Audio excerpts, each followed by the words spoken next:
हा एक असा विषय आहे की ज्याच्यामध्ये पाणी फाउंडेशन अनेक वर्ष काम करते आणि बऱ्यापैकी आपल्याकडे याच्याबद्दल अनेक अशी माणसं आहेत की ज्यांना खूप ज्ञान आहे, नॉलेज आहे की हे कसं करावं, कुठे करावं, काय केल्याने चांगला रिझल्ट येईल, त्यासाठी शासकीय योजना काय आहेत, कोण चांगली माणसं आहे ज्यांना आपण याच्यासाठी जोडू शकतो, ही माहिती बऱ्यापैकी आपल्या टीमकडे आहे. तर हाही एक विचार मला तसा. तर ज्या गावामध्ये पाणी आलं, मग आमच्या मनात असा विचार आला की या पाण्याचा शेतकऱ्यांना फायदा झाला पाहिजे.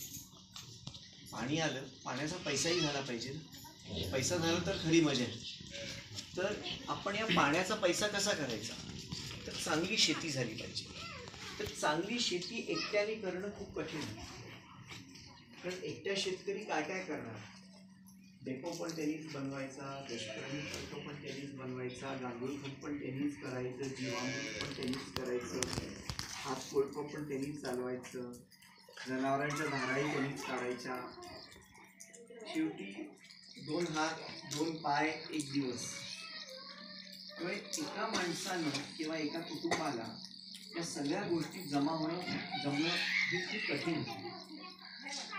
पण जर गट एकत्र आला आणि गटाची ताकद एकजूट निर्माण झाली, तर गटामार्फत अनेक प्रश्न आपण कदाचित सोडू शकतो जो एकटा शेतकरी सोडू शकतो. एक शेतकरी खूप कठीण, सगळे शेतकरी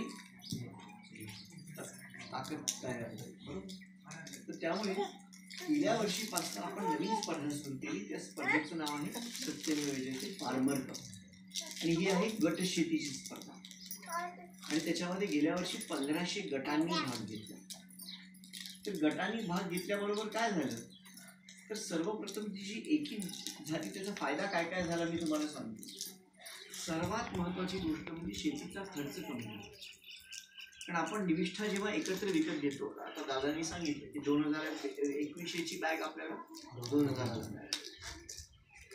तर अशा अनेक गोष्टी आहेत की ज्या तुम्हाला लक्षात येईल की एवढंच नव्हे